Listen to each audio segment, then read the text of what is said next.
Hello everybody and welcome to Car Confections.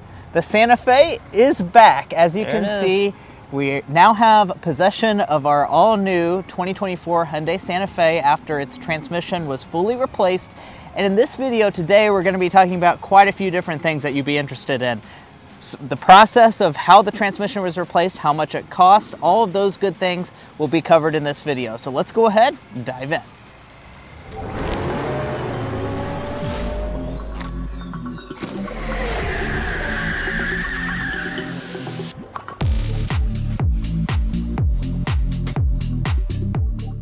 So first off, I just want to start things off here by giving you guys a brief recap of what happened. So we took possession of this 2024 Hyundai Santa Fe to do a long-term test on our channel, and about 27 miles into our ownership experience, we started having a slipping transmission issue in first gear. We took it to the dealership, and then they quickly diagnosed it as basically a failed transmission and that it would need a full transmission replacement. And after a certain amount of time, which we'll talk about in just a little bit, now we have it back. That's kind of the basics. Obviously, we have a full detailed video that really went into all the specifics. You can check that out if you want to learn more. Now, we do also want to take a second here to address some of the things that we failed to mention in the first part of the video that a lot of you guys asked about. First of all, the Santa Fe is manufactured in Alabama. However, the transmission is imported in from South Korea. Now, additionally, the dealership did offer us a loaner vehicle. However, we review cars for a living. We typically have a spare car sitting around as a press vehicle, so we declined a loaner vehicle. So now let's talk about what happened after we dropped the Santa Fe off at the dealership. By the way, here's the sticker with the parts content. Just found that in the glove box as well. And then we have this nice print off here, which actually goes through basically step by step of how they diagnosed the issue and what they did to, try to figure things out. So I'll just kind of read to you some of the steps that they took. The first step, it looks like, that occurred here after they tested it out and confirmed, of course, what we were saying was true, was doing just, checking fluids and making sure software was up to date. So it looks like we had a software update. They also adjusted the fluid and stuff up here at the top. And this is kind of a description of what happened. So test drove the vehicle and found that it was jerking from a stop. Ran a scan test and found no code. So like we mentioned in the first part of the video, we did not have any check engine lights at any time through this, and there's also a way you can check through BlueLink. Nothing was ever saying that anything was wrong with the vehicle. So the next thing they did was perform the judder test, and it passed. I'm not sure exactly what that is, but just another test to try to check things. Performed a transmission relearn, so that's again another type of software update, and test drove a second time. It still has the jerking from the transmission on takeoff from a stop. Next thing was checking the fluid level. They did find that the control fluid was just a little over full. So the next thing they did after that was adjusting the fluid to the proper level. And then after adjusting it to the proper level, went on a third test drive. So now they're still experiencing the same shudder and jerking from a takeoff. So those are the main things that they were testing. So at this point is when we start bringing in, I guess, additional consultation, more or less, and then submitted this to TechLine, which I'm assuming is Hyundai's kind of more of a corporate thing for them to make a recommendation of what to do with the vehicle. And then they recommended right after that, advised replacing transmission. You can see that right there. And then obviously after that is going to be replace transmission, perform the air bleed, transmission initialization, transmission relearning with the software, and then finally on the next page it says they went for a 15-mile drive and then confirmed that the transmission was working properly after that. So there's the steps if you were wondering how you diagnose this transmission issue. They did make sure to test it out thoroughly, so they would explore other options before taking a pretty extreme step of replacing a transmission in a car that only had about 30 miles.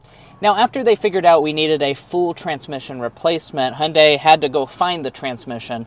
They did locate one very quickly. It was in California, and then they had that shipped in, and once it arrived at the dealership, it was replaced the very next day. It was a very quick process. Now, we did actually get access to how much this would have cost. Of course, it was covered under warranty, as you can see right here. All of these things were covered completely under warranty, as you would expect.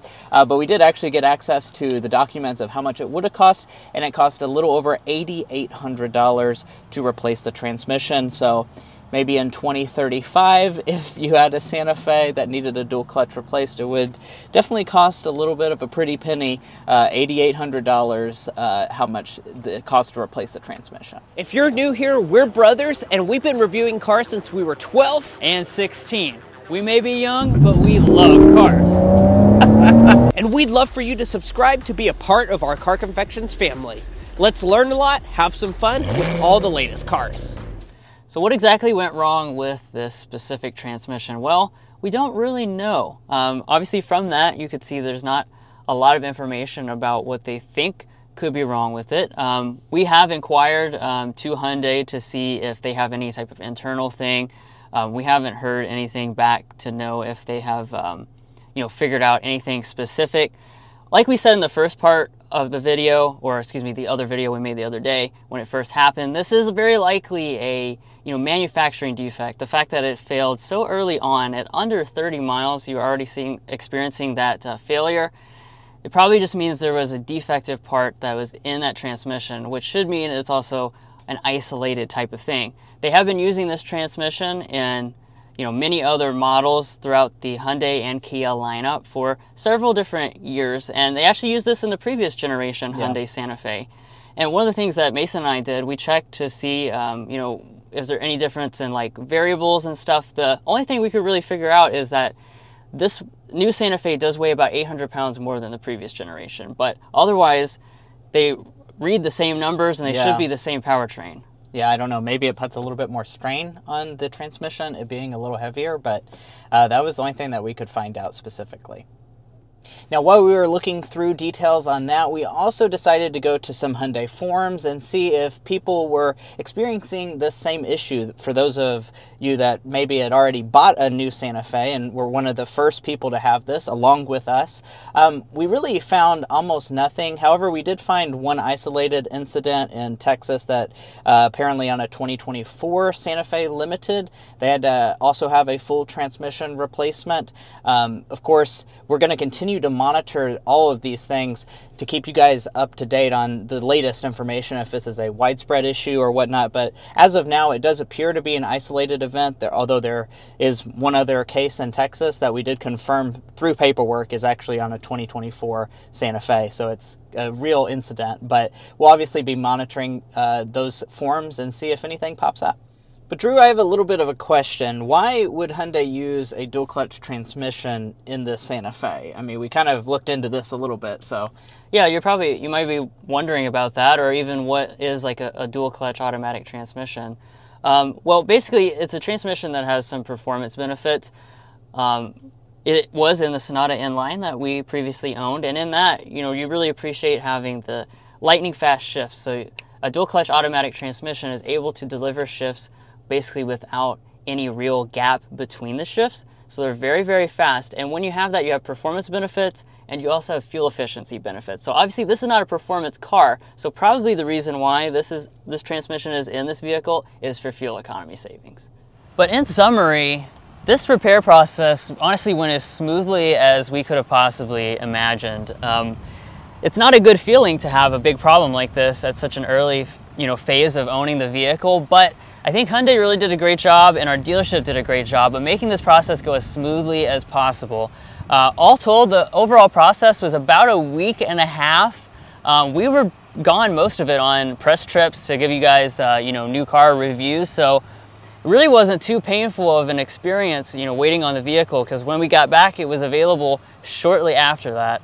Yeah, now we saw some of your all's comments, and we do want to address something. Obviously, we did not ask for any preferential treatment when it comes to how quickly we got this vehicle in and out of the full transmission replacement.